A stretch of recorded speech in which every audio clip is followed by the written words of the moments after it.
Hai Lois, apa kabar? Saya ini lagi janjian sama Cemeli sama Kristanti. Ini Cemeli belum datang, Kristanti sore datangnya.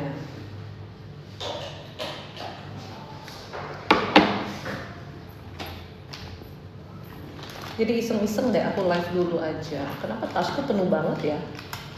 Apa yang ku bawa? Kacamata.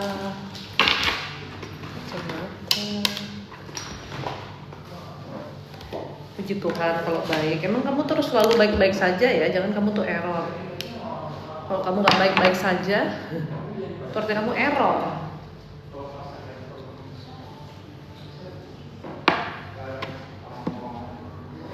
By the way, kita udah pindah ke toko baru ya. Jadi kalau kalian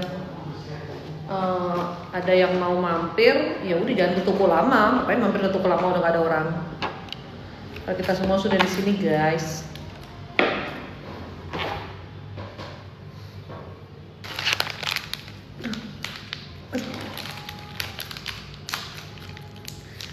Kalau ada pertanyaan silakan ditanya ya. Ada nih orang yang kenal, ya kenalan tidak dekat sama saya, dia hanya tahu saya. Lalu dia menganggap saya itu sebagai saingannya dia, gitu kan? Nggak enak. Jangan dibeli yang rasa ini ya, tidak enak. Agak pahit-pahit bagaimana gitu. Dia anggap saya tuh saingannya dia, dan dia ingin saya tuh tunduk sama dia. Susah-susah banget dia sampai cari dukun untuk bikin saya tunduk, tau gak? Bodoh banget dia itu, bingung saya. Lihat dulu lambungku apa lukanya Ci? Enggak, cuma memang asam lambungnya tinggi. Lambungnya luka sih enggak. Tak kasih tahu ya Rukia, kalau lambungmu tuh luka, kamu tuh udah nggak bisa ngapa-ngapain. Gerak dikit aja itu kamu udah nggak bisa. Udah kayak kesayat-sayat perutmu. Itu kalau lambungmu luka. Beda sama asam lambung loh say, ya. Kalau lambung sampai luka itu udah deh, kamu tuh cuma bisa tiduran terkapar, terus kamu nggak bisa makan yang aneh-aneh, paling hanya makan bubur tawar aja. Paling bahaya kalau lambung luka. Kalau lambung luka tuh saya gimana? Nggak makan-makan, minum kopi gitu. Nggak makan-makan, minum kopi gitu aja.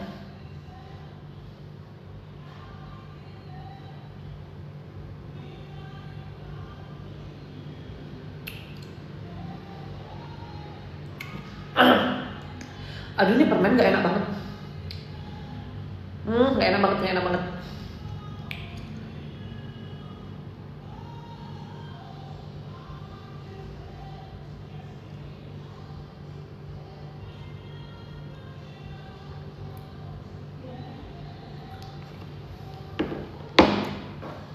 Cik, kalau terjadi kebangkitan spiritual, kenapa banyak tanda-tanda alam dari burung? Gak tahu saya. Saya bukan tipe orang yang percaya dengan sinergi, gimana ya. Kebangkitan spiritual tuh bagi saya hanyalah bagi orang-orang yang bertobat di jalan Tuhan. Jadi bukan orang yang, oh aku punya energi positif, aku gini, aku share, kita meditasi, and then burung bicara seperti ini, begini, begitu. No, saya hanya berfokus kepada Tuhan aja. Jadi kalau kamu tanya itu ke saya nggak punya jawaban. Walaupun alam itu memang punya kodenya sendiri, punya tandanya sendiri, tapi di dunia ini hanya ada hanya ada 4 orang saja yang betul-betul bisa membaca kode alam. Bu Ami itu salah satunya. Ya. Dan kita tidak boleh sok tahu baca kode alam itu. Di dunia hanya ada 4 orang saja. Saya aja tidak bisa baca kode alam itu. Ikut tuntunan Tuhan aja. Hai siang pelita hati, Ningsi dari C. Kok saya udah 2 bulan nih bawaannya malas? Ya dilawan dong. Dilawan rasa malas itu. Yang malas itu bukan cuma Anda, saya juga malas kok. Apalagi nanti harus ngurusin orang apa, malas kok rasanya. Tapi semua itu dilawan. Ingat ya, manusia hidup itu membawa tugasnya masing-masing. Dalam tugas ada yang namanya tanggung jawab. Jadi malas itu bukan jawabannya. Tanggung jawabnya tetap harus dikerjakan. Ingat aja tanggung jawabnya apa. Ya. Jadi makanannya apa sih? Bubur polos aja udah, nggak boleh makan yang lain dan nggak boleh banyak gerak kalau sampai lambungmu luka. Cici di punggung ada benjolan, bahaya nggak? Anakku Dewi namanya Kamsia. Ya lumayan bahaya. Nggak bisa didiamkan saja. Kamu semprot-semprot pakai Kaska deh. Chat admin bilang saya mau beli Kaska atas rekomendasi CC di live, karena kalau Kaska itu tidak akan diizinkan beli tanpa rekomendasi kami. Itu produk yang terbatas sekali. Ya. Jadi chat admin bilang mau beli Kaska. Semprot, rajin-rajin semprot pakai Kaska.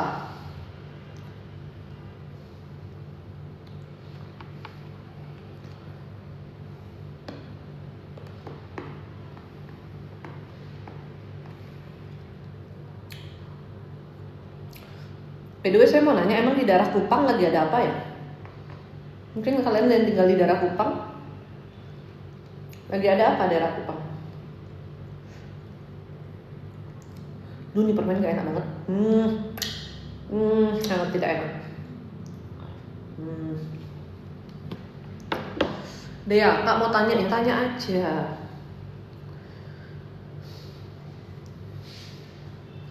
Ya kalau udah beli kaskanya disemprot aja berarti. Sering-sering ya. Aku tuh bingung bener loh sama orang-orang yang mereka tuh ingin bersaing, ingin dapetin sesuatu tapi pakai perdukunan. Kalian tuh kalau ingin bersaing seharusnya kalian kan orang-orang pinter ya. Atau hanya punya ambisi tapi nggak punya otak, sebetulnya bingung saya. Sampai nggak mengerti dengan kuasa Tuhan.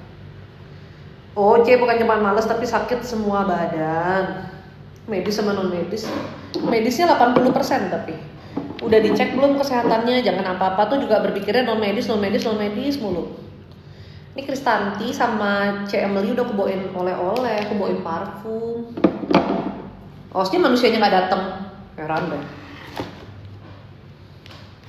Nggak mungkin sih dia nggak datang ya, tak jambak bener dia. Karena saya udah bela-belain ke toko janjian sama mereka terus mereka nggak datang, awas aja. Cie bukan cuma ke depannya sama suami gimana? Saya nggak bisa meramal ya Mbak Dea. Saya tuh nggak bisa meramal. Ada Kristanti ternyata. Saya nggak bisa meramal. Kalau saya bisa meramal juga saya tidak mau meramal gitu. Tapi rumah tanggamu sekarang ini benar-benar tidak ada rasa cintanya. Habis rasa cintanya itu karena keduanya sama-sama ruwet, emosinya tinggi, egonya itu yang tinggi, ya. Suami dengan keruwetannya sendiri, dengan masalahnya suamimu ini kok banyak sekali, bejibun sekali masalahnya dia, yang membuat dia amarahnya semakin tinggi. Dea, kamu juga curigaan dan kamu juga ada kekecewaan sih sama dia karena memang dia udah beberapa kali ketahuan kayak kurang jujur sama kamu. Tapi sebagai istri cobalah juga untuk mengerti posisi dia ya. Karena bebannya dia tuh banyak sekali loh, banyak yang nggak cerita sama kamu juga. Dan rumah tangga itu kalau mau baik ya harus dari kitanya berdua sama-sama memperbaiki ya kan. Menggema ya suaranya. Saya nggak tutup pintu dulu deh.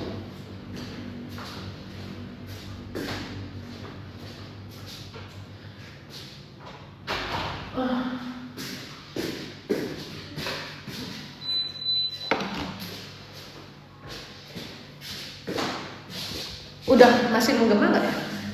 Justru ini di ruangan kedap suara yang di toko, nggak tahu udah kalau menggema gimana. Kenapa saya tidak percaya ramalan? Karena segala sesuatu yang terjadi dalam hidup kita itu kedepannya adalah apa yang kita perbuat hari ini dalam hidup kita. Ribet amat ya ini menggema jasmani rohani ini.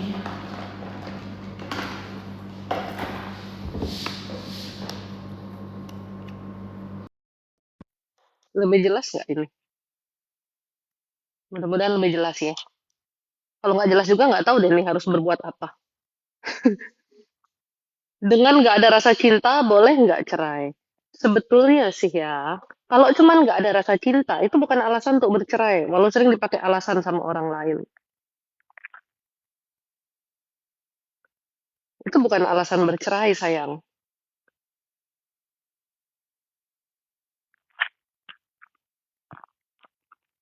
Kan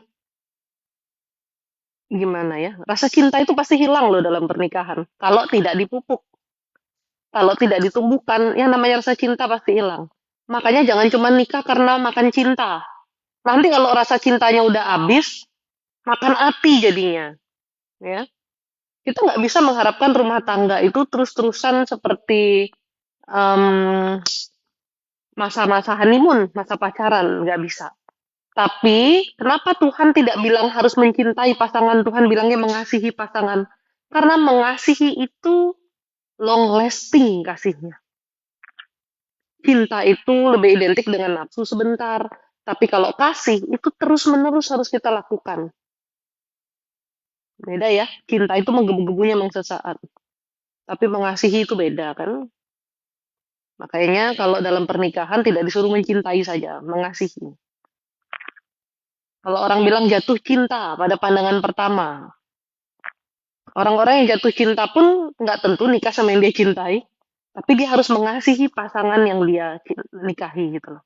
Awalnya emang pertama karena status kakak umur, betul Anda menikah nggak ada kesiapan, menikahnya juga kayaknya milih-milihnya tuh cepet aja gitu, asal comot gitu ya. Tapi kalau memang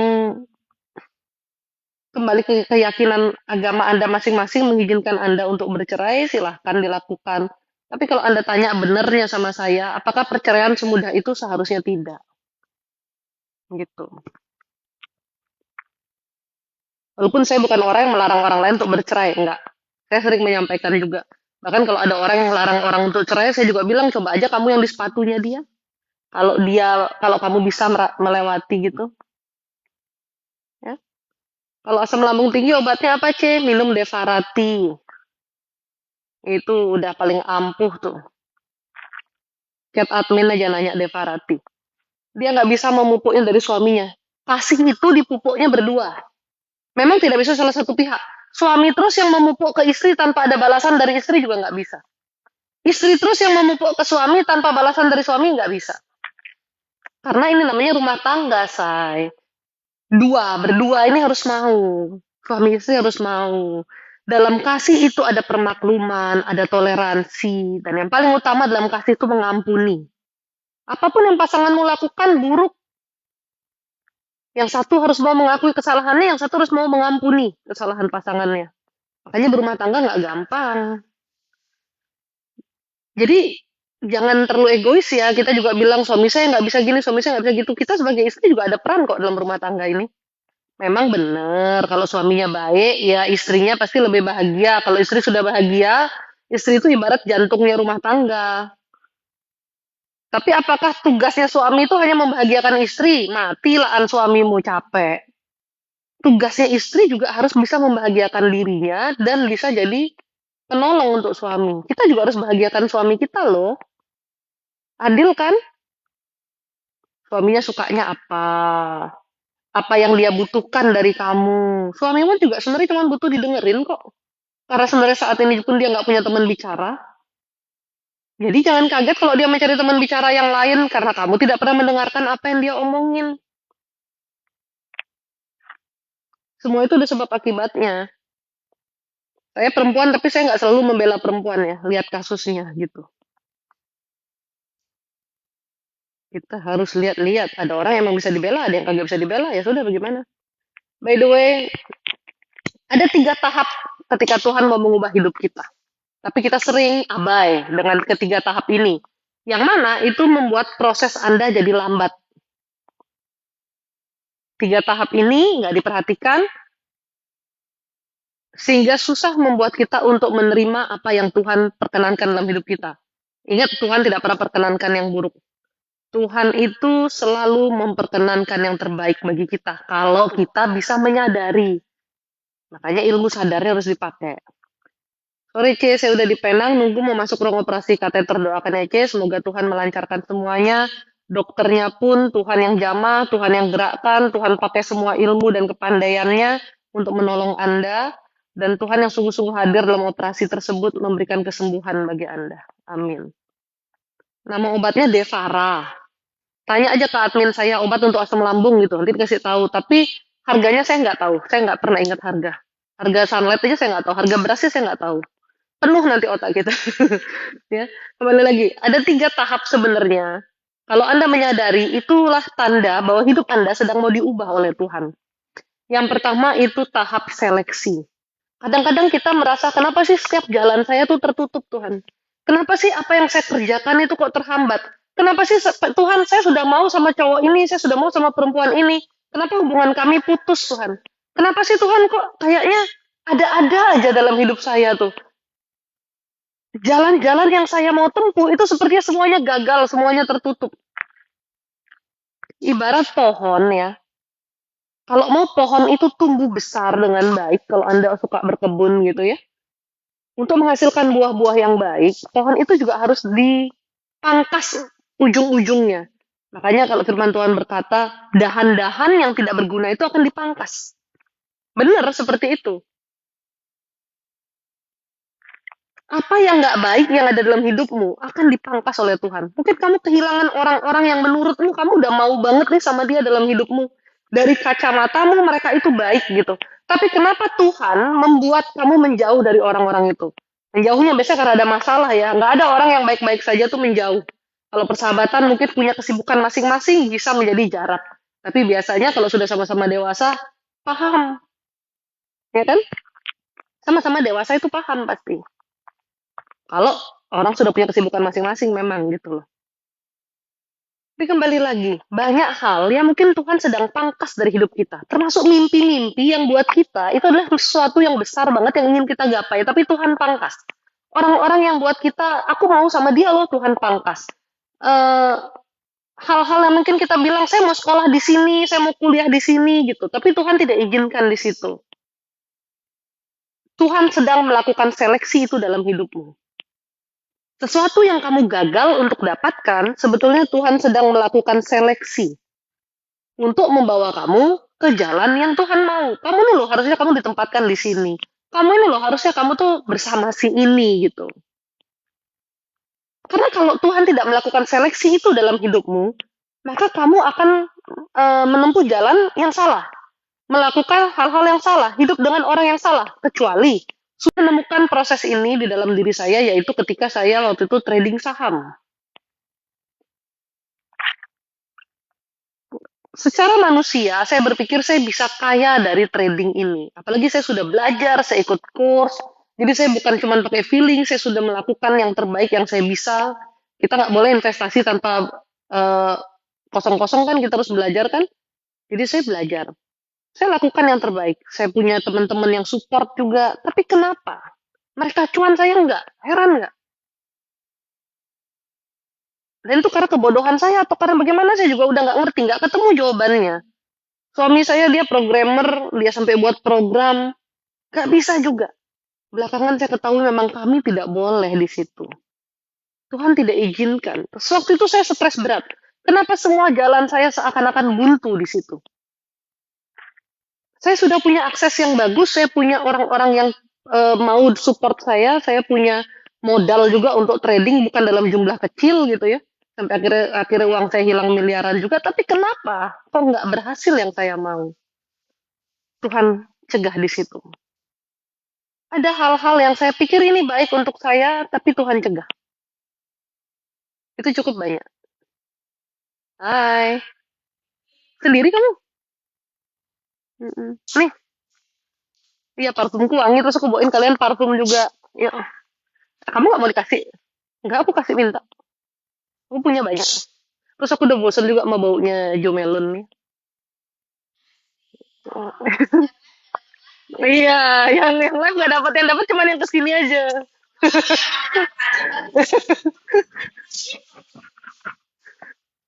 Nih, kita kalau punya berkat kan kita berbagi. Kebetulan saya punya banyak ini yang Jo Melon ini. Dulu saya suka, sekarang udah bosen ya, saya bagi-bagi aja. Kan kecil nih, gampang dibawa di tas.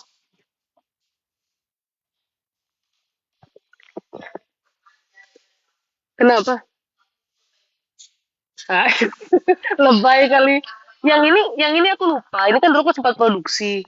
Coba aja dibuka, dicium-cium. Iya, sempat. Sempat kan lo tuh di sisi Jakarta. Mm-mm. Ya elah, pakai buku aja kopek. Ada manja memang. Oke, oke, lanjut lagi dah ya. Ini iklan sebentar. Ini penting. Saya sampaikan 3 poin ini aja terus kita sudahi live-nya. Jadi yang nomor satu tuh tahap seleksi. Jadi banyak hal yang Tuhan tuh mau seleksi dari hidup kita. tanpa kita sadari. Waktu saat diseleksi itulah saat sakit-sakitnya, saat nggak enaknya. Termasuk Tuhan sedang seleksi ego kita, kesombongan kita, eh, karakter-karakter buruk kita. Tuhan mau itu diseleksi semua. Itu tahap pertama. Dan kalau itu dilakukan oleh Tuhan dalam hidup kita, itu sebenarnya masa yang paling tidak enak. Masa yang paling sulit, masa yang paling berat. Itu masa kita menjerit-jerit itu. Masa kita bilang, kenapa Tuhan, kenapa, why, kenapa ini terjadi, kenapa langkah saya semuanya gagal. Tapi sebetulnya di masa ini kita sudah harus menyerukan rasa syukur. Karena ini masa awalnya. Tanpa adanya seleksi, kamu tidak akan melangkah ke yang berikutnya. Setelah kamu diseleksi, kamu dibuat serasa tidak mampu apapun dalam tahap seleksi itu. Karena Tuhan sedang memisahkan semua yang baik dan buruk dari hidupmu. Yang kedua adalah tahap kamu bisa menerima keadaan itu dan kamu bisa tunduk sama Tuhan. Kalau udah lolos tahap pertama nih, bisa terima nih, sudah kamu terima, kamu harus tunduk. Ada orang terima tapi nggak bisa mengambil hikmat apapun dari kejadiannya. Orang yang nggak bisa mengambil hikmat dari setiap kejadian itu orang yang tidak akan pernah berhasil dalam hidupnya.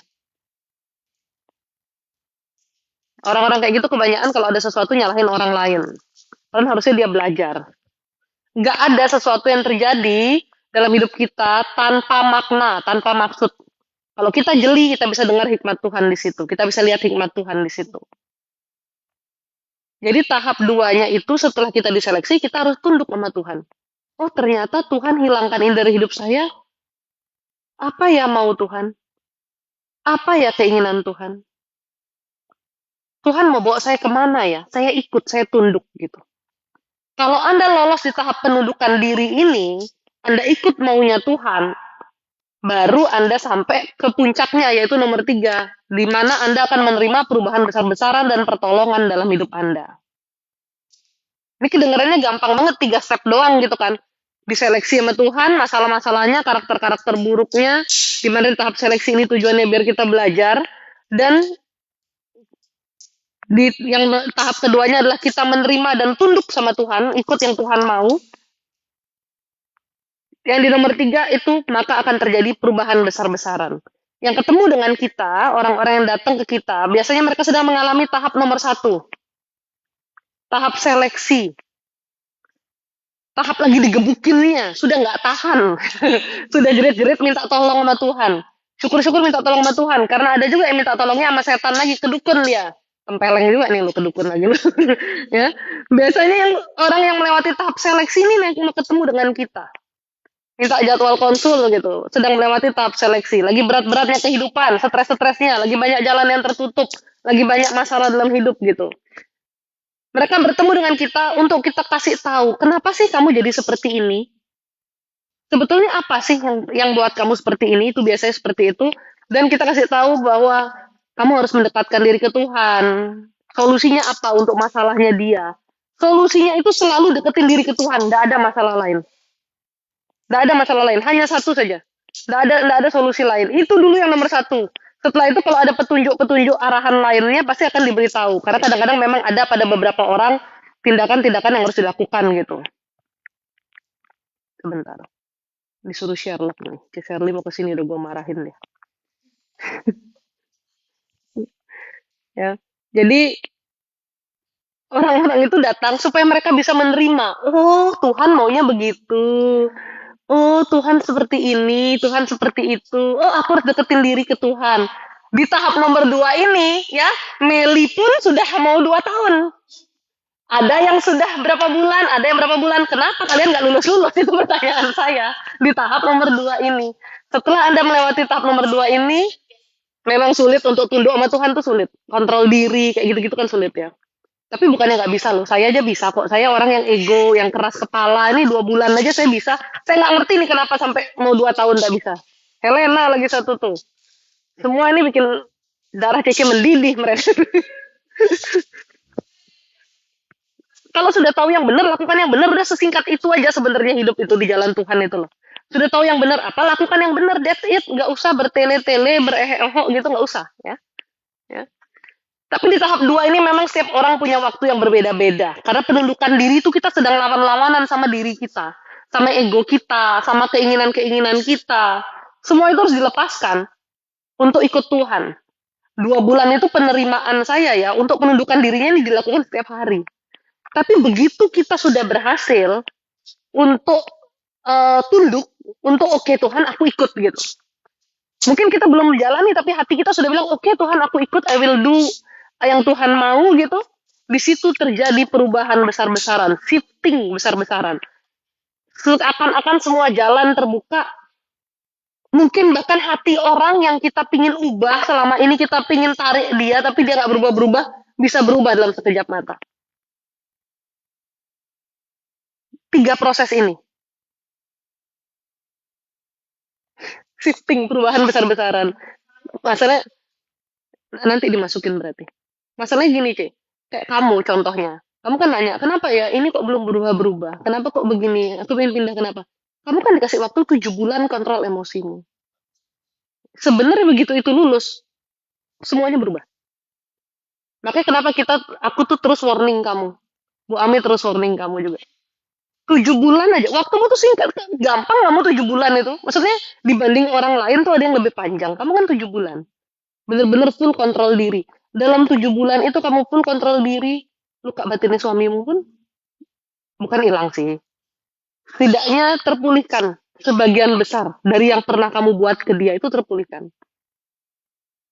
Cuman 7 bulan loh, tapi nggak lulus-lulus toh. Ngulang lagi, udah 3 bulan ngulang, 3 bulan ngulang.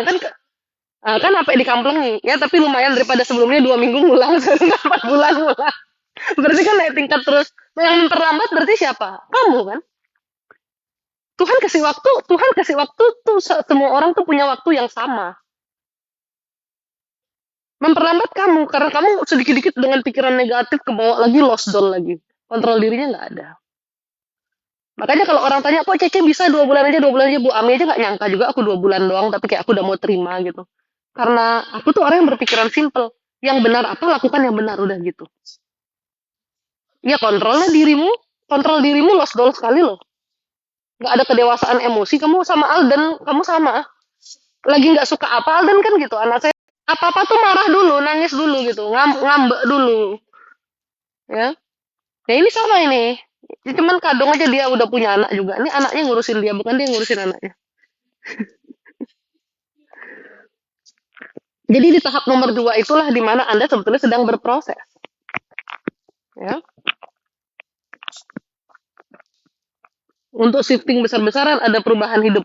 Sebetulnya tahap nomor 1 itu sudah banyak terjadi dalam hidupnya orang-orang ini dari tahun 2003, 2004, 2003 sih. 2022, 2003 itulah. Dari akhir 2022 ke 2023. Kenapa gitu? Orang itu ngerasa hidupnya tergencet itu kalau dia sudah nggak punya duit. Udah nggak berdaya, baru ngerasa tergencet. Selama punya duit, rasanya semua punya kemampuan. Rasanya semua masih aman-aman aja, ya kan? Nggak apa-apa, wajar. Saya juga mikir gitu kok. Bukan kamu aja, saya juga mikirnya begitu. Iya, kalau nggak punya duit memang tidak baik-baik saja kok. Iya.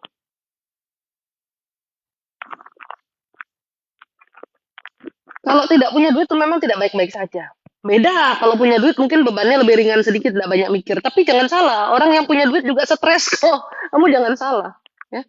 Kenapa makin banyak yang stres? Sudah banyak masalah hidupnya, hatinya nggak tenang, bebannya banyak, duitnya hilang. Double nggak stres ya di tahun 2022-2023 itu? Ya, yang sebelumnya migrainnya cuma kiri aja, sekarang kiri kanan sama depan belakang. Gitu. Sebenarnya panggilan itu untuk di seleksi itu udah ada dari tahun-tahun itu. Bedanya banyak orang yang tidak masuk ke langkah kedua, yaitu untuk menerima dan untuk tunduk sama Tuhan. Mereka stuck di masalah yang pertama aja. Mereka ngotot, pingin aku balik seperti dulu, kehidupanku seperti dulu, kaya seperti dulu. Aku kerja gini, kerja gitu, kerja gini, kerja gitu. Mau pokoknya kayak dulu. Boleh kok. Iya. Tapi pilihlah jalan yang benar. Gimana caranya mengembalikan setiap berkat yang dulu pernah kamu terima. Bukan dengan jalan ambisimu, bukan dengan caramu lagi. Karena Tuhan nggak mungkin ambil sesuatu daripada kamu tanpa tujuan, tanpa maksud. Tuhan mau kamu belajar sehingga kamu siap menerima yang lebih baik. Ini bukan cuma kata-kata penghiburan, ini kenyataan. Ya, orang bilang kebanyakan ngomong tuh penghiburan gini gitu. No, ini kenyataan. Banyak orang di tahap nomor satu kagak lulus-lulus. Karena dia ngotot dengan caranya dia. Akhirnya Tuhan bilang apa? Ini tutup lagi, itu tutup lagi. Seleksi terus terjadi. Kamu berharap batang ini bertumbuh, dahannya dipotong lagi sama Tuhan. Ini bertumbuh, dipotong, potong, potong, semua dipotong. Supaya kamu bisa masuk ke tahap nomor dua, yaitu untuk terima. Oh, aku kayaknya memang lagi dibentuk nih sama Tuhan nih. Kayaknya aku memang lagi mau diarahin nih. Soalnya kalau dibiarin pohonnya makin besar kayak beringin ntar lama-lama jatuh roboh semua ya kan. Tempatnya setan bener pohon beringin tuh banyak kalau ke pohon-pohon besar tuh banyak setan suka nongkrong karena mereka nggak punya rumah. Hmm? Ya, cakep kan? Lucu banget kan? Ih, enak sih. Dua aku punya, tiga aku punya. Anak mami pula. Nih, yang kacamata yang kulang, ih artisnya bagus kayak kacamata itu. Mm-mm. Ntar ya, ini orang ada aja iklannya. Soalnya saya lagi serius loh menjelaskan. Cakep kan? Ah, emang nggak usah jadi artis, kita punya kacamatanya juga udah nggak apa-apa. Lucu tahu, oke aku beli. Pingin kan kamu kan? Udah kasih aku fokus dulu ya. Kamu jangan gosipin kacamata dulu ya. Nanti netizen jadi bingung nih. Kalau Anda udah bisa menerima, oh Tuhan lagi mau bawa saya ke sini, Tuhan mau ubah saya ke sini kayak saya waktu itu, oh saya terima. Oh Tuhan mau pakai saya untuk melayani. Ketika saya tolak terus, bener-bener seleksi hidup saya itu terjadi terus. Sampai akhirnya saya capek ya, kok emang kayaknya kok semua jalan ini nggak terbuka gitu. Nggak ada solusi lain selain saya tunduk. Ya sudah, akhirnya saya memilih tunduk saja. Saya terima dah, terima apa yang Tuhan mau dari saya. Makanya waktu itu doa saya ketika saya udah pasrah itu, saya bilang Tuhan saya berserah deh. Tuhan mau bawa saya kemana, Tuhan mau suruh saya melayani, saya akan melayani, saya akan lakukan gitu. Tapi sama Tuhan nggak boleh gombal ya. Tuhan tahu ketika hatimu sungguh-sungguh berserah, sama ketika kamu cuma janji manis ya. Yang nggak tahu kamu suka bohong itu cuma pacarmu, say. Enggak, Tuhan tuh tahu dia. Ya Tuhan maha tahu. Jadi kalau kamu cuma gombal ngomongnya itu langsung tahu Tuhan. Alah, ini gombal kok kata Tuhan. Hatinya belum sungguh-sungguh berserah. Gembleng lagi gitu. Jadi ketika kamu ngomong seperti itu, ya kamu ngomong sama Tuhan tuh melalui hati kan. Jadi dengan perasaanmu memang benar-benar kamu mau serahkan semuanya. Sudah tidak ada lagi yang kamu genggam, nggak ada lagi yang kamu pertahankan, apalagi egomu yang tinggi itu di hadapan Tuhan nggak ada gunanya gitu ya. Sama manusia mungkin kita masih harus menjaga harga diri kita, di hadapan Tuhan sudah tidak ada. Karena Tuhan selalu mau meninggikan kita kok, ngapain kita lagi pasang harga. Ya. Setelah itu baru tunduk. Terima jalan Tuhan maunya apa, tunduk. Oke, saya lakukan Tuhan. Tuhan suruh saya kiri, saya kanan, saya berhenti, saya jalan. Walaupun manusia berpikirnya berbeda. Kadang-kadang apa yang Tuhan mau dengan apa yang dipandang oleh manusia itu bisa jadi berbenturan.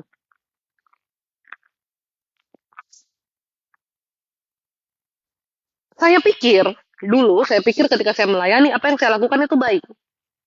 Apa yang saya lakukan itu benar. Which is iya dong, kan Tuhan yang punya mau. Saya tolong orang, saya tuntun orang ke Tuhan, saya kasih tahu orang sesuatu yang Tuhan perkenankan untuk diberitahu. Memberitahu kebaikan seperti ini seharusnya semua orang bisa menerima kan? Kan ini yang dipandang Tuhan baik. Buktinya banyak yang tertolong kan? Yang mau memetongkan dirinya nggak jadi, yang sudah putus asa bilang dia jadi lebih tenang, dia lebih bisa berpikir, yang mau bercerai tidak jadi, yang takut mengambil keputusan berani ambil keputusan, hidupnya banyak yang terjadi perubahan, itu kan suatu kebaikan. Tapi yang baik di mata Tuhan ternyata ketika saya menyampaikan pesan-pesan Tuhan, saya menyampaikan tuntunan Tuhan, belum tentu baik di mata manusia. Kalau Anda ikut live saya dari awal sampai hari ini, Kayak Cemeli gini, pasti kita tahu betapa banyaknya orang yang berkomentar negatif, ya kan? Tapi ketika saya balikkan ke mereka, bagian mana yang salah saya sampaikan? Nggak ada yang bisa jawab.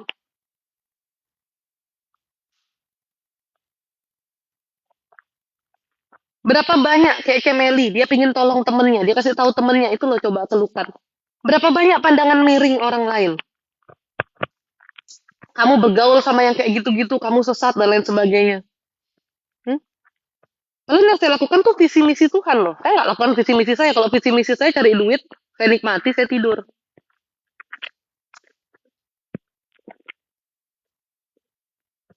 Minta apa?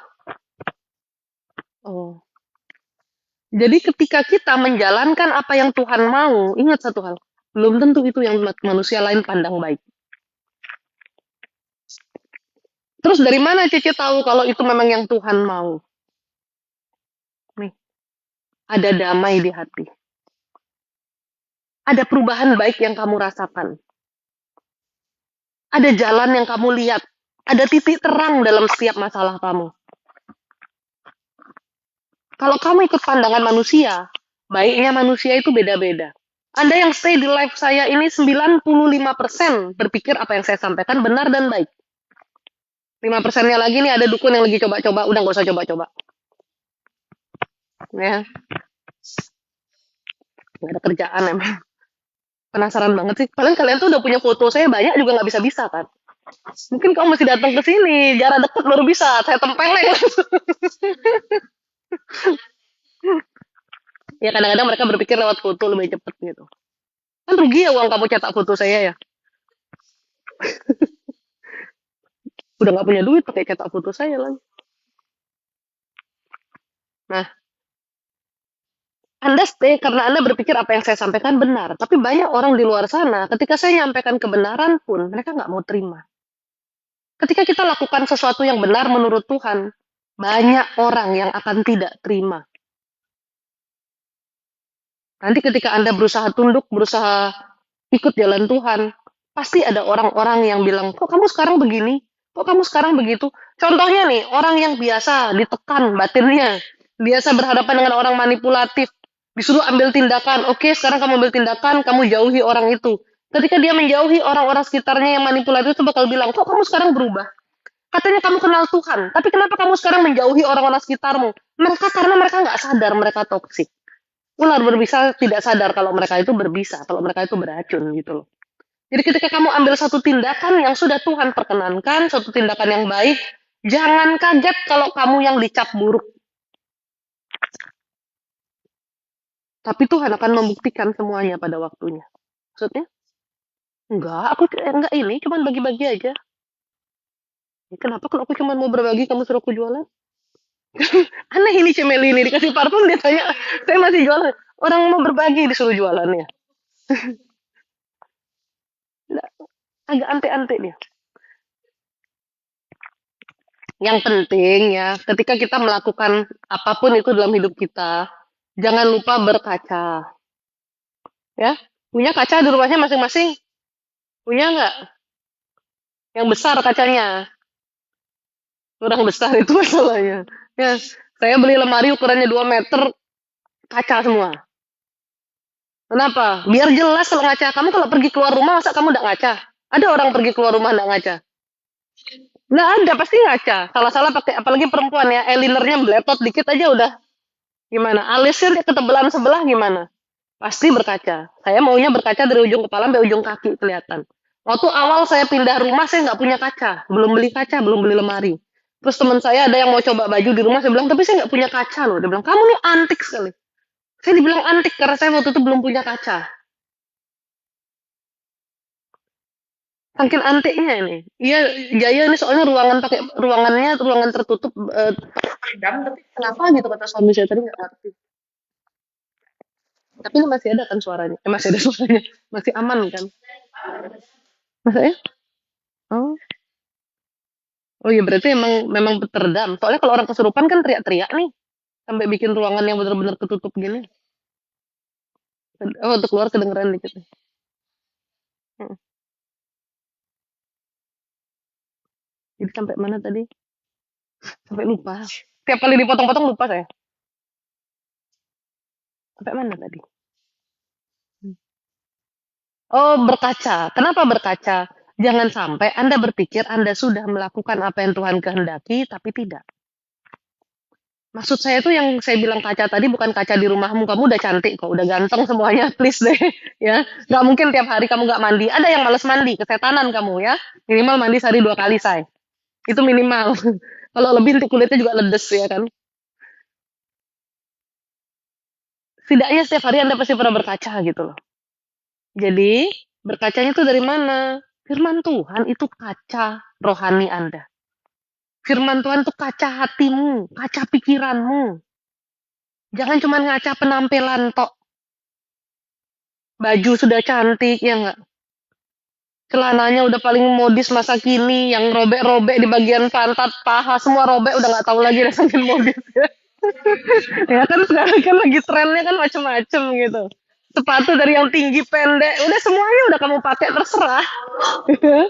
Sepatu yang bolong ya, dari model sandal jepit sampai yang sepatu bot, terserah. Tapi berkaca rohani sering lupa. Nggak pernah ya, nanti egonya lagi tinggi-tingginya. Karena suamiku, ini nih, dikit-dikit, suamiku sih, Ci. Nggak tak lempar kotak kacamata, udah bagus dia, ya kan? Loh, tapi memang kalian laki-laki ya harap maklum ya. Laki-laki itu emang tempatnya salah, perempuan tuh tempatnya bener. Suami saya ya juga gitu kok. Orang saya tuh baru selesai selesai olahraga, saya bilang, aduh saya terzolimi tapi saya bertahan. Saya bilang gitu. Maksudnya waktu lari itu loh kan ngos-ngosan, keringetan. Saya terzolimi tapi bertahan. Suami saya langsung lewat, sorry sayang katanya. Saya yang bingung, kamu salah apa? Dia bilang apa?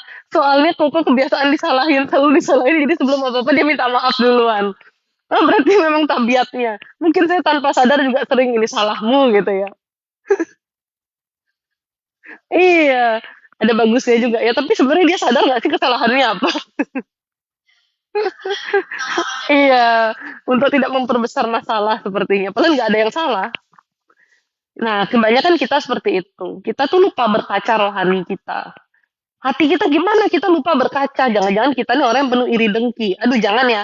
Amit-amit Tuhan jangan sampai ada iri dengki di hati kita. Sama siapapun, ya. Jangan sampai menginginkan apa yang orang lain punya. Kehidupan orang lain kamu inginkan. Itu tanda rasa syukurmu itu minus, bukannya zero lagi. Karena Tuhan sudah kasih yang terbaik nih untuk kamu. Setiap orang tuh sebenarnya Tuhan sudah bekelin nih. Ini kebaikan untukmu ini. Tidak sama semuanya. Ada orang yang dikasih lebih dalam hal, oh orang tuanya mengasihi dia. Mungkin dalam secara materi mereka pas-pasan. Ada yang dikasih materi berlimpah, kebahagiaannya dari harta, tapi kedekatan sama orang tua kurang. Berkat orang itu masing-masing. Yes. Ada yang mungkin karunianya Tuhan kasih talentanya itu untuk penyanyi. Ada yang kalau nyanyi aja semua orang udah minta ampun sama kamu. Ya beda-beda. Ada yang memang talentanya beda-beda gitu. Tapi itu semua berkat Tuhan sesuai porsinya masing-masing. Karena kalau semuanya sama, siapa yang akan menjalankan peran di dunia ini? Ada orang yang jalankan peran jadi dokter, ada jadi penyanyi, ada yang jadi notaris, ada yang jadi lawyer, ada yang jadi IT. Dengan kecerdasan masing-masing, diolah lagi untuk semakin baik. Makanya berkatnya berbeda-beda. Tapi jadi jangan iri sama orang lain. Iri dengki itu benar-benar sifat yang paling busuk dan paling buruk. Dan beberapa manusia, beberapa iblis yang menjadi manusia, yang saya tahu, itu sifat paling pertama yang selalu ada dalam diri mereka tuh iri dengki. Emang itu sifat iblis. Kok ada kayak iblis jadi manusia? Ada. Makanya jangan buat perjanjian-perjanjian dengan kuasa gelap. Di keturunanmu akan lahir generasi iblis yang akan menghancurkan keluargamu yang lain. Itu kisah nyata, bukan bohong. Ya. Jangan membuat ikatan dengan kuasa gelap. Iblis selalu ingin lahir di dunia ini untuk mengacaukan. Jadi kalau kamu lihat di satu keluarga misalnya Ada yang iblis lahir jadi manusia itu sifatnya biasanya manipulatif, suka iri, biang keributannya dari orang ini gitu. Tapi nggak semuanya iblis jadi manusia ya. Ada manusia yang kayak iblis juga ada. Hanya tapi saya beberapa kali menemui iblis yang jadi manusia. Bahkan ketika saya tunjukin fotonya ke beberapa orang yang juga punya penglihatan kasar, mereka aja bilang, "Wih, apa nih? Pekat sekali, merah, apa segala macam." Ya karena dia iblis jadi manusia. Lahirnya dari mana? Dari ikatan-ikatan leluhur. Tuhan izinkan. Kenapa Tuhan izinkan? Pilihanmu manusia. Karena kamu yang buat ikatan, kamu yang buat perjanjian. Kamu yang serahkan diri. Bagaimana Tuhan mau cegah? Kamu yang janji sendiri sama iblis kok, gitu loh. Itu yang sering kita nggak sadari. Ya. Jadi jangan sampai punya rasa iri hati itu, iri dengki itu. Kalau ada langsung minta Tuhan bersihkan, minta Tuhan hilangkan semua. Ya. Tapi sebagai manusia terkadang pasti masih ada satu dua kali kita berpikir, ih orang itu enak ya, dia enak ya. Cuman saya pengen kasih tahu juga, seenak-enaknya dia pasti ada bagian tidak enaknya. Cuman kita aja yang nggak sadar, karena kita nggak lihat. Makanya saya sering pakai percontohan orang posting di sosmed. Orang posting di sosmed, kalau dia posting sedihnya mulu, saya yakin Anda akan blok dia. Anda akan bilang dia menyebarkan kenegatifan, dia toksik, bikin kita stres. Tapi kalau dia sharing yang positif terus, alias dia sharing pencapaiannya, kebahagiaannya, banyak orang juga yang bisa jadi iri. Tapi kebanyakan orang bermain sosial media itu memang untuk menampilkan hal-hal yang ingin dia tampilkan saja. Yaitu hal-hal yang baik. Hidup manusia ini yang di mata kamu lihat itu hanya 20%-nya. 80%-nya diselubung oleh mereka. 20% aja kalau orang yang masih pandai berpura-pura mungkin hanya izinkan kamu lihat 10%-nya. Sisanya diselubung. Rahasia ini, rahasia itu, rahasia ini, rahasia itu. Banyak rahasianya. Ya kan? Makanya paling takut ketemu Cece. Katanya ditelanjangin. Kalau orang suka bohong, banyak rahasianya, ketemu saya tuh takut sekali. Kenapa? Ditelanjangin. Ya, rasanya ditelanjangin katanya. Dipandang aja gemeter. Terus bilangnya apa? Ngeri aku ketemu dia, yang kesetanan lu gitu ya. Tapi ngerinya ketemu saya. Aneh kan? Padahal saya ketemu cuma di pantai, tante gitu. Dia lagi ajak main cucunya, saya ajak main anak saya. Nanti laporannya ke kenalan saya bilangnya apa? Kemarin aku ketemu dia, ngeri loh, aku dipandangin terus. Ya gua punya mata, neng, gua lihat lu lagi dateng ya gua pandangin, gua sapa. Kenapa lu takut? Gua nggak ngerti. Iya, kok nggak nyapa juga ya? Nggak ngerti aku. Kalau ketemu saya mau nyapa nyapa aja kali, cuman saya mungkin agak lupa-lupa orang gitu, sapa aja. Yang saya ingat cuma mukanya Meli aja nih. Saya kira dia setor diri, ini sering sekali. Jadi hafal saya ya kan. Ketemu saya katanya takut, kayak ditelanjangi. Dosa-dosanya ketahuan semua, kan bingung ya. Ada lagi yang mau ketemu saya takut. Sama juga takut ditelanjangi, karena apa? Orangnya manipulatif. Kalau saya datang ketemu ada acara, ada meeting, dia paling nggak nyaman deket saya katanya. Ya karena dia yang kesetanan, pakai kedukun-dukun segala lagi kan. Makin nggak karu-karuan jadinya. Tapi sebenarnya apa yang kita lihat itu hanya 20%-nya. Jadi jangan iri, jangan punya sifat iri dengki itu ya. Langsung kau hempaskan tuh dari dalam dirimu. Itu yang nomor satu. Belajarlah bersyukur menerima apapun yang ada dan tunduk. Setelah Anda bisa lakukan itu, Anda akan menerima perubahan besar-besaran. Berkat Tuhan itu akan sangat melimpah bagi orang-orang yang tunduk. Makanya kalau ada orang yang tanya, kenapa Cece kok hidupnya enak? Kenapa kok Cece hidupnya tenang? Bu Ame kok kayaknya damai? Kok kayaknya tenang? Bukan karena setiap hal dalam hidup kami tanyakan sama Tuhan, tidak. Makanya kalau Anda bilang, Cie tanya masa depan anak saya aja saya nggak tanya masa depannya. Cie coba keuangan saya aja nggak tanya keuangan saya gimana sama Tuhan. Saya tidak pernah bertanya sama Tuhan tentang hari depan dalam hidup saya, nggak pernah sama sekali. Minta tuntunan, misalnya kalau mau cari toko di mana Tuhan mau, itu yang kita minta. Tapi untuk langkah-langkah kita dalam hidup, tentang anak saya seperti apa, saya lakukan hari ini bagian saya. Saya minta sama Tuhan, Ini tanggal 3 sampai tanggal 11 ini waktunya kita doa, minta sama Tuhan hal-hal yang kita inginkan. Salah satunya saya hanya minta Tuhan berikan berkat dan penyertaan perlindungan bagi seluruh anak cucu saya, seluruh keturunan saya. Ya, anaknya masih kecil belum punya cucu nggak apa-apa, didoakan dari sekarang. Jangan salah loh, kuasa doa itu besar. Ada orang yang saya temui, dia itu Tuhan kasih dia satu blessing gitu ya. Dimana kalau dia udah sakit hati, kecewa sama orang, maka orang itu tuh bisa rezekinya bener-bener seret dan hidupnya tuh kayak problematik sampai minta maaf sama dia. Sampai menyadari kesalahan dan minta maaf sama dia. Tahu penyebabnya kenapa? Dari leluhurnya ada yang berdoa.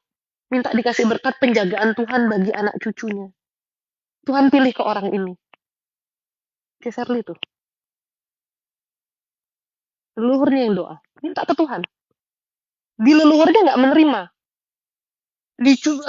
Anaknya, cucunya nggak terima. Shirley ini. Shirley ini udah cicit keberapa nih baru dia terima. Tuhan akan pilih juga orang yang tepat untuk dijawab doanya itu gitu loh. Doakan anak cucu kita terima blessing dari Tuhan, terima berkat penjagaan dari Tuhan. Iya. Mau dicariin jodoh di sini, jangan ya nanti banyak ibu-ibu cariin jodoh. Ya diseleksi dong, jangan yang error. Ya, kamu salah satunya. Tenang, jodohnya Aurel nih saya seleksi. Ya, ya ini serius ini tapi. Doakan. Apa yang kamu minta sama Tuhan yang kamu doakan. Jangan lupa berdoa buat anak cucu kamu juga. Belum punya cucu, belum punya anak, enggak apa-apa. Itu adalah doa yang akan Tuhan jawab nanti. Doa itu kan yang detik ini dijawab, ada yang nanti-nanti. Selama kamu doakan dengan tulus, pasti ada waktunya Tuhan beri jawabannya. Iya, ada yang begitu loh, sudah mati doanya baru terjawab. Jadi tunduk aja, boleh meminta, boleh. Kenapa nggak boleh? Nggak usah bertanya tentang masa depan, doakan dan lakukan yang terbaik hari ini. Kalau hari ini kamu nggak didik anakmu, terus kamu tiba-tiba berharap anakmu jadi baik gitu, mana bisa? Iya, anak itu kan tanggung jawab. Saya lucu sama orang-orang yang nanya saya, "Cek, kok anaknya sweet banget? Kok kalau ngomong I love you mami, dikit-dikit mau peluk mami, kiss mami." Ya karena orang tuanya nyontohin yang sama. Anak itu ngelihat cara cara orang tua mengasihi itu, cara mengasihi itu dapat dari orang tua loh. Makanya jangan kaget nanti lihat saya sama suami saya pelukan udah kaget. Kemarin saya lagi di Grand Laki, ya adalah sedikit pelukan, anak saya semua ikut ngerubungin berempat, kita pelukan jadi kayak Teletubbies. Kan mereka belajar dari kita. Kadang-kadang aku kan kayak lagi apa gitu peluk, terus tiba-tiba Alden datang peluk, Elatan peluk, sampai papinya bilang ini kita dilihat orang berempat kayak Teletubbies.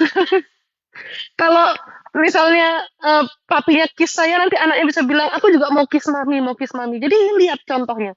Ya kalau kamu orang tua tidak didik anakmu, gimana kamu minta mereka baik? Nggak bisa. Ya, jadi apapun yang kamu lakukan hari ini, efeknya untuk kedepannya. Nggak usah tanya masa depan. Saya nggak pernah tanya sama Tuhan masa depan apa enggak. Tapi ikut tuntunan Tuhan. Kalau masalah baju hari ini mau pakai warna apa, ini pilih sendiri. Nggak usah pusing ya. Nah dulu Michael baju aja doa loh tanya Tuhan pakai warna apa. Sampai Bu Ami bilang, sibuk kali Tuhan kau suruh nyiapin baju, mau mikirin baju mau warna apa. Iya, orang itu mindsetnya salah. Minta tuntunan Tuhan tuh sak baju-bajunya. Nggak gitu. Ya itu suami saya tuh mindsetnya salah. Iya, kayak susah sekali gitu loh. Milih warna baju aja Tuhan mau pakai kita baju warna apa hari ini. Kan kamu juga dikasih kehendak bebas. Iya.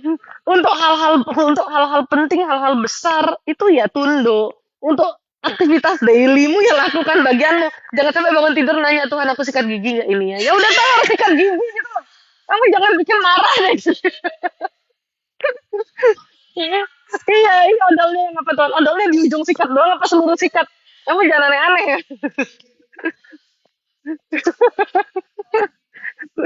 Ya. Jangan aneh-aneh kamu. Tapi kamu kamu minta tuntunan Tuhan untuk hal-hal besar. Kayak kita pindah toko, kita minta tuntunan Tuhan boleh atau tidaknya. Kita mau melakukan hal-hal besar dalam hidup kita minta tuntunan Tuhan. Mau nikah sama siapa itu hal yang paling besar, minta tuntunan Tuhan gitu loh. ya, bukan warna baju, saya makan siang makan apa, pilih oh makan siangmu di Gojek situ banyak ya kan. Karena manusia tuh banyak yang salah kaprah kadang gitu. Minta tuntunan Tuhan bingung-bingung dewe. Iya. Nah, ben berguna otakmu ya. Ya enggak apa-apa. Jadi seperti itu. Jangan salah kaprah minta tuntunan Tuhan nih. Hidup itu memang harus dalam tuntunan Tuhan, terutama untuk hal-hal besar, hal-hal yang krusial ya. Kalau segala hal krusial, dalam segala sesuatu berdoa dulu, minta hikmat gitu. Yang gila-gila loh, capek. Kalau Anda bisa lakukan itu, Anda akan menerima perubahan besar dalam hidup Anda yang tidak pernah Anda pikirkan.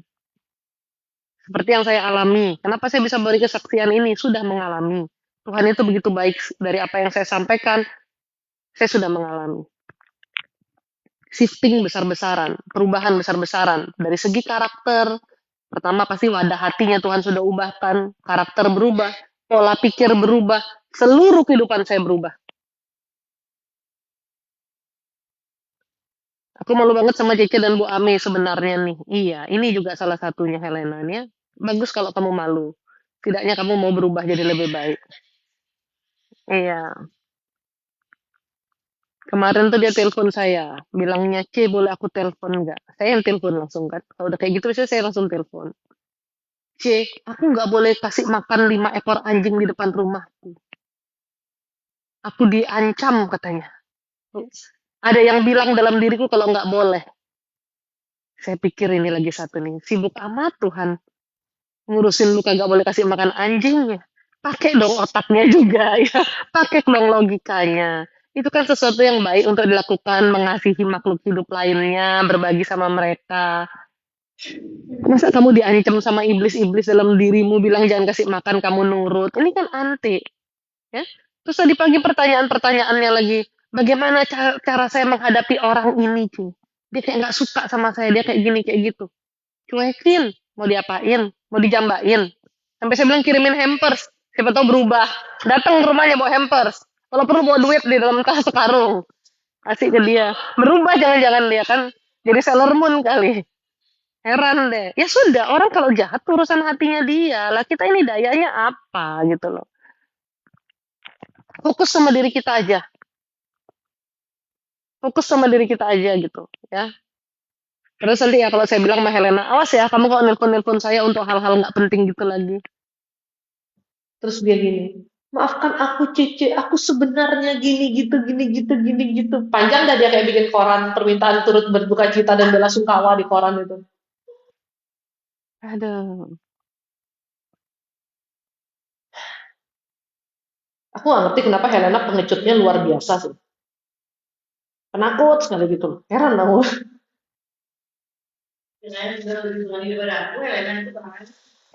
Emang Helena tuh bener kata dia kayak chat GPT yang error itu tuh Helena. Ditanya apa jawabnya apa kalau chat GPT kan bener jawabannya. Panjang sabar aja kalau sama dia. Nah Helena nih lagi di tahap nomor 2 nih. Iya, rata-rata lagi di tahap nomor 2. Lagi masa penerimaan dan masalah penundukan diri sama Tuhan. Helena itu penundukan diri sama Tuhan, dia mau tapi takut, maju mundur cantik cantik gitu. Tapi lu nggak cantik-cantik nggak cantik-cantik sih kalau lu kayak gini ya. Lu tempeleng banget Helena. Kelamaan sudah ini. Ya bedanya Helena sama saya tuh di mentalnya sih. Karena kalau saya mentalnya tuh memang dari kecil tuh ya nggak tahu ya, bagus atau tidak ya, tapi kayak saya selalu ngerasa saya mampu kok, saya bisa kok, saya nggak bisa dikekang sama orang, saya nggak bisa dikendalikan oleh orang lain, hidup ini milik saya, kayak gitu. Itu pikiran saya. Jadi ketika ada orang lain berbuat semena-mena sama saya, ya siapa lu gitu loh. Enak aja lu. Traktir aku makan aja nggak pernah kok lu semena-mena gimana sih? Ya. Bu Ami deh yakin di toko belum. Tanggal 27 katanya. Iya, gantian. Tapi aku juga habis itu udah datang lagi. Hah? Sampai tanggal 1 mungkin. Iya 31. Tapi biasanya habis traveling ku istirahat dulu, nggak terima konsul. Ku sayangi diriku. Jadi gitu. Helena tahap nomor 2. Mau tunduk, dia bilang sama saya apa? Saya mau tunduk dia, saya mau tunduk. Saya tahu dia mau tunduk juga. Dia berusaha untuk tunduk. Tapi dia tuh gampang terbawa gitu loh. Terbawa baper. Makanya kenapa orang beriman itu hati sama logikanya harus seimbang. Kalau enggak, kapalmu itu tenggelam. Kayak Titanic. Ya? Kenapa? Pakai hati terus jadi goblok. Nggak bisa bedain ini baik apa buruk. Ini. Otaknya harus dipakai nih. Pakai otak terus juga nggak bisa. Semua harus seimbang. Helena itu ya kalau chatting kita belum apa-apa aja, sorry ya C, maaf ya C, sorry ya C, maaf ya C. Dia lebaran sendiri, orang lain belum lebaran, dia lebaran sendiri. Baperannya nggak pada tempatnya. Ntar kalau ditegur apa dikit tuh juga, dia jawab deh dengan chat GPT-nya dia yang panjang. Yang pada poinnya cuma satu, maaf merepotkan gitu. Iya, dia bikin pusing kan. Coba baca di grup. Ya. Terus dia chatting saya agak lambat bales. Kan saya kemarin jemput anak sampai rumah kan saya harus tutor anak saya, ayo siap ganti baju apa siap-siap tidur kayak gitu-gitu kan. Jadi saya nggak balas chattingnya dia kan, saya baca tapi saya nggak balas gitu. Dia udah chatting lagi, Cici marah ya C, maaf ya C, Cici kesal ya, apa ya dalam hatiku, kamu nggak ngerti ya, aku nih sibuk juga. Enggak, padahal sudah aku jawab lewat voice note, aku bilang enggak, aku dari tadi ribet ngurusin anak, enggak kesel aku nggak marah, aku bilang gitu, cuman lagi ribet aja, kan nggak harus aku chatting kau 24 jam kan. Helena ini posesif deh.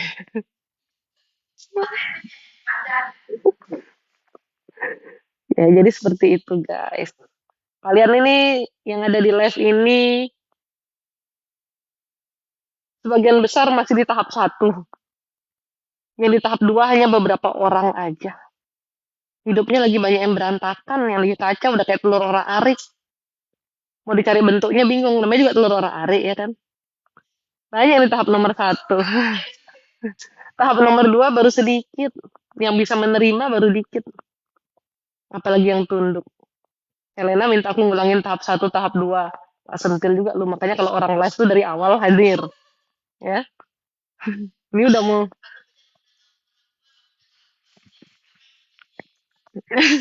tahap 1 tuh cobaan hidup lah diseleksi. Ada aja yang diseleksi, jalan-jalan yang ditutup, hal-hal yang Tuhan tidak izinkan gitu, walaupun kita mau banget gitu. Tahap 2 itu kamu menerima dan berusaha tunduk. Tahap 3 perubahan besar-besarannya. Tapi biasanya baru mau berusaha tunduk aja sudah ada sedikit perubahan kok. Ya nggak?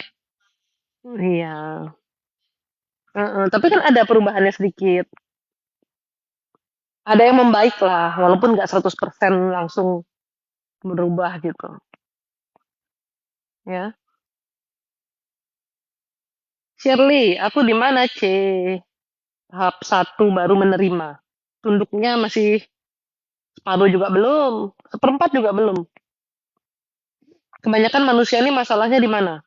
Nih, otaknya. Kalau bisa diganti sama otak sapi udah diganti aja. Di pikiran. Karena dari pikiran yang dipenuhi oleh segala yang negatif, hati jadi negatif juga. Rasa iri itu timbul dari apa? Kamu ngeliat orang, terus otakmu mikir, enak banget ya jadi dia ya. Kenapa hidupku paling menderita? Kenapa dia enak? Kenapa begini? Kenapa dia begitu? Dia ini begini ya, dia itu begitu ya, dia ini begini ya, dia itu begitu ya. Aku kok begini, kok begitu, kok begini, kok begitu. Lama-lama dongkol hatimu, dongkol, dongkol, dongkol, dongkol, iri. Bodoh. Orang iri itu orang yang paling bodoh. Kenapa? Karena kamu levelnya selalu di bawah. Selama kamu diliputi rasa iri, kamu levelnya di bawah. Karena orang nggak pernah iri sama yang lebih lebih jelek dari dia. Ngapain iri sama yang lebih jelek? Saya juga iri sama yang lebih cantik lah, lebih bagus, lebih baik gitu. Kita kan ngelihat orang yang lebih baik daripada kita, baru kita ingin jadi dia kan. Masa ada orang yang ingin jadi lebih jelek? Ya nggak? Kalau saya sih nggak mau, nggak tahu kalau kamu ya. Saya kalau iri, saya kalau seneng lihat orang, saya mencari contoh dari dia. Tapi saya bukan iri ya, saya ngelihat dia, saya cari contoh yang baik dari dia. Kalau iri kan pingin banget jadi dia gitu. Saya nggak kepingin jadi dia, tapi saya ambil yang baiknya. Itu sama yang lebih baik gitu loh. Nggak ada orang iri itu sama yang lebih jelek daripada dia. Justru dia sombong sama yang lebih jelek daripada dia kan. Ya, makanya kenapa orang iri itu levelnya selalu di bawah. Karena memang tempatnya mereka juga di situ sih. Tempatnya di bawah. Ya. Yang diiriin di atas, betul. Orang yang diiriin itu eh yang menginjak-injak hati mereka setiap hari biar dia mules setiap hari. Mules sendiri ngeliat orang sukses dia mules, tapi dia nggak sukses-sukses. Karena apa? Karena kalau orang mau sukses, orang mau berhasil, dia fokus sama jalan di depannya. Ya ini kan dia ngeliatin jalannya orang, makanya dia kagak jalan-jalan. Atau ketika dia jalan dia terjungkir balik, karena dia nggak lihat jalan depannya. Kandung dia, orang iri, ya.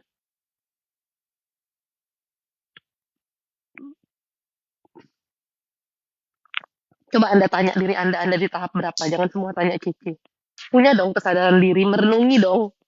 Merenungi dong dirinya ya. Masa semua tanya Cece, berarti lu kagak ada bisa berkaca diri sama sekali, introspeksi diri gitu. Kagak bisa berarti. Ya. Coba coba kamu renungi. Saya di tahap berapa ya? Dari perjalanan hidup saya tuh di tahap berapa gitu. Ya. Jangan-jangan di tahap satu nggak lulus-lulus tuh kan bahaya. Setidaknya ke tahap 2 lah. Karena kalau di tahap 2 kan berarti kamu udah much better gitu. Ya, coba contohnya dulu Helena. Kalau Helena di tahap satu dia masih gila di rumahnya nggak berani turun dari kasur, kencingnya jadi kamar, masih nggak mandi-mandi, masih gila dia. Sekarang di tahap 2 gilanya berkurang, lebih waras gitu. Ya, gilanya nggak tiap hari. Gilanya tuh ya ada waktu-waktunya. Tapi setiap kali dia gila, pingin dihantam aja bawaannya. Gitu. Untuk tahu kamu levelnya di mana itu berkaca juga sama kondisi diri, sama firman Tuhan. Berkacalah, biar kamu lihat gitu. Kalau kamu sudah di level 3 itu damai, tenang, setiap hari kamu lewati dengan damai, masalah tuh nggak banyak. Saya sama Bu Ami mengalami itu ya. Saya dan Anda itu nggak ada bedanya. Bu Ami dengan kita itu nggak ada bedanya gitu. Karena bedanya hanya siapa yang lebih dulu melewati ujian itu, siapa yang lebih dulu lulus di tahap satu, siapa yang lebih dulu lulus di tahap 2 itu aja. Itu bedanya. Ya. Jadi kalau Anda tanya perasaan tuh tiap hari gimana? Kayak air laut yang tidak bergelombang, steady aja, santai, chill. Jadi kita cepet tahu kalau lagi ada angin, lagi ada badai dalam diri kita, kita sadar. Dan kita udah punya sinyal sendiri, oh saya lagi stres nih, saya lagi nggak tenang nih, saya lagi kesel nih, saya lagi marah nih, gitu. Kan kita sudah terbiasa dengan emosi yang stabil. Nah kalau kamu marah terus, kamu lupa rasanya stabil. Kayak ibu yang kemarin kesini itu loh, yang bikin panas di sini tuh. Saya tanya, "Gimana rasanya setelah doakan lebih tenang nggak?" Rasanya aneh. Saking nggak pernah tenang hidupnya, nggak tahu rasa tenang dia, rasanya aneh katanya. Lebih ringan sih, tapi aneh. Wah, saya dalam hati, saya bilang sama dia, "Kasihan kamu, karena kamu nggak pernah tenang." Sehingga ketika merasakan tenang itu ada yang aneh. Kedinginan nih, ya buka dah, matiin dah sih. Emang di ruangan terlalu dingin sih. Dari luar udah ada AC juga sebetulnya. Kalau kamu sudah biasa rasa tenang, ketika stres kamu tahu lagi ada yang aneh. Tapi kalau kamu lagi biasa stres, udah tenang, kamu akan tahu bahwa ada yang aneh juga. Rasa tenang itu jadi aneh buat kamu gitu loh. Tergantung apa yang kamu iniin sih. Ya.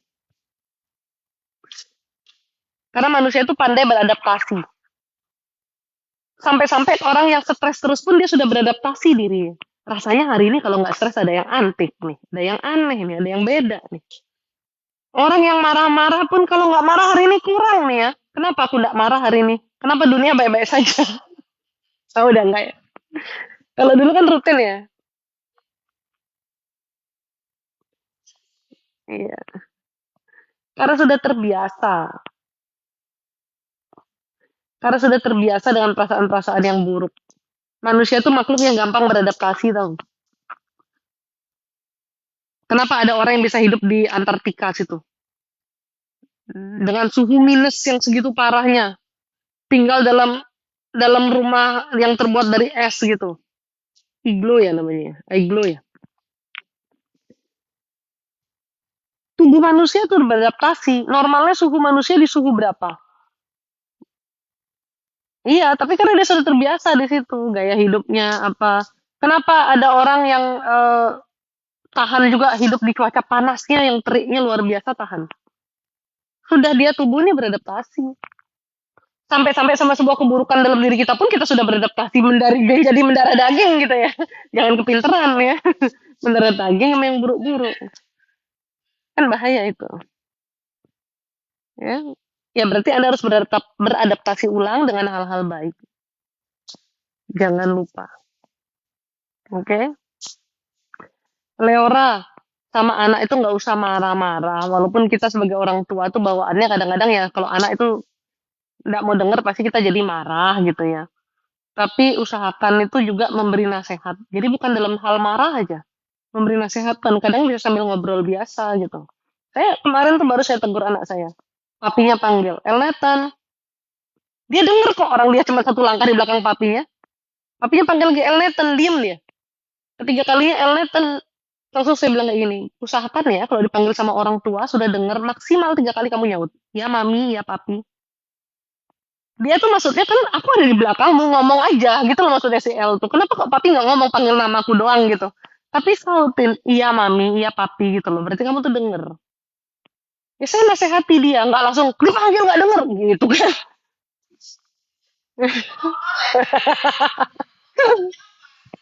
Itu yang nasihati. Kalau sudah dipanggil sampai 3 kali, berarti kan mami papi pun nggak cuma iseng manggil kamu gitu loh.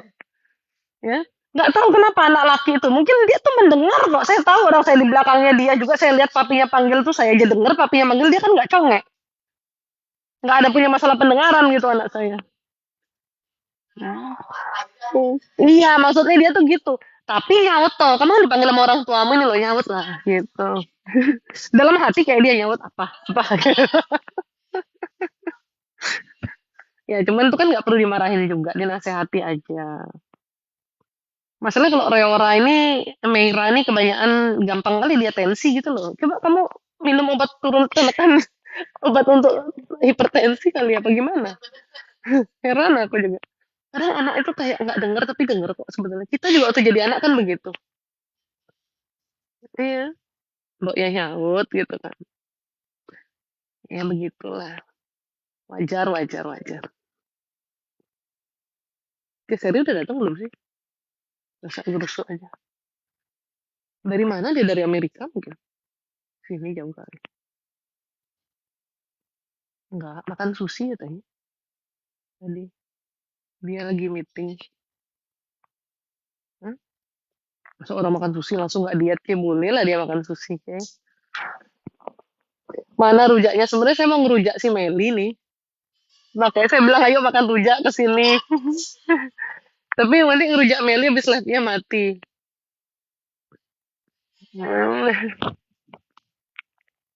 Jadi ya seperti itu ya guys ya. Coba kalian pikir dulu kalian dari tahap mana? Tahap 1, tahap 2, apa tahap 3? Ya, enggak. Kalau tahap 0 berarti nggak tahu deh gimana hidupnya. Ya. Rata-rata manusia tuh di tahap 1. Karena untuk ke tahap 2 itu butuh proses hati. Orang yang nggak kenal Tuhan nggak akan bisa menerima tahap 2 dalam hidupnya. Ya. Orang yang tidak mengenal Tuhan tidak akan bisa menerima tahap 2 itu. Dia lebih banyak denial, lebih banyak menolak dan menyalahkan, bukan menerima. Kenal Tuhan dalam hal ini bukan berarti tahu Tuhan itu ada saja. Bukan berarti punya agama saja. Tapi mengakui bahwa kita butuh Tuhan, itu artinya kenal. Sosok Tuhan itu seperti apa, yang hadir dalam hidup kita, Tuhan itu bagaimana, itu kamu kenal artinya. Karena banyak sekali orang-orang munafik ya sudah beragama, kelihatan menjalankan agamanya, tapi tetap pada level 1. Kenapa begitu? Berarti Anda berimannya munafik.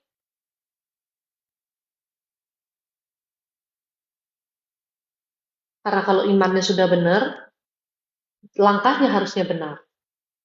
Hasilnya harusnya benar. Masa mungkin iman dari Tuhan sudah benar, tuntunannya benar, hasilnya salah, nggak mungkin.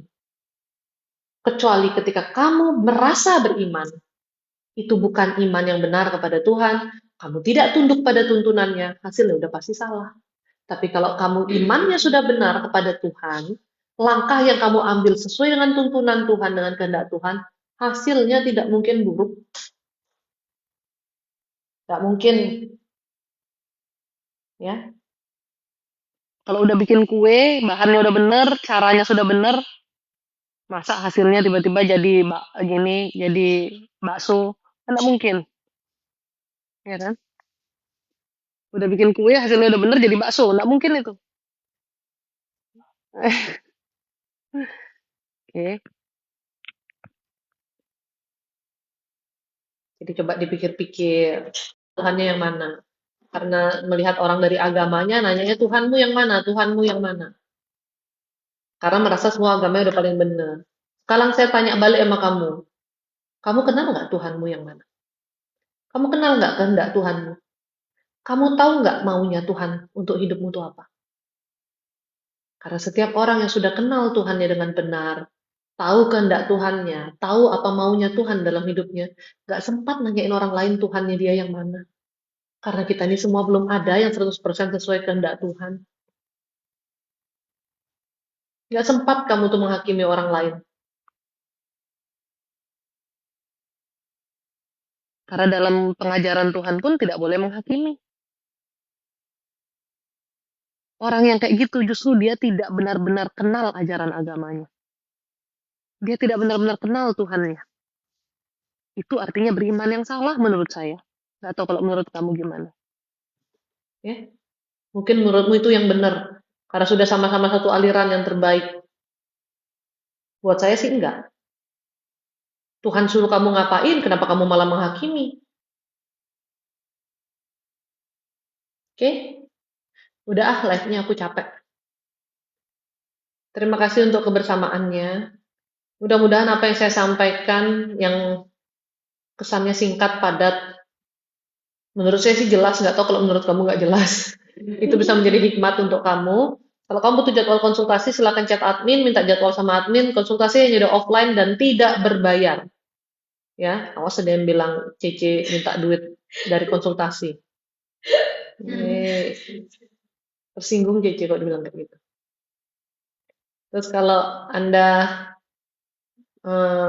mau minta jadwal akupuntur, terus butuh untuk tanya pengobatan herbal dan lain sebagainya, bisa. Silakan tanya ya. Ada mau pembersihan dan lain sebagainya, silakan tanya admin deh intinya.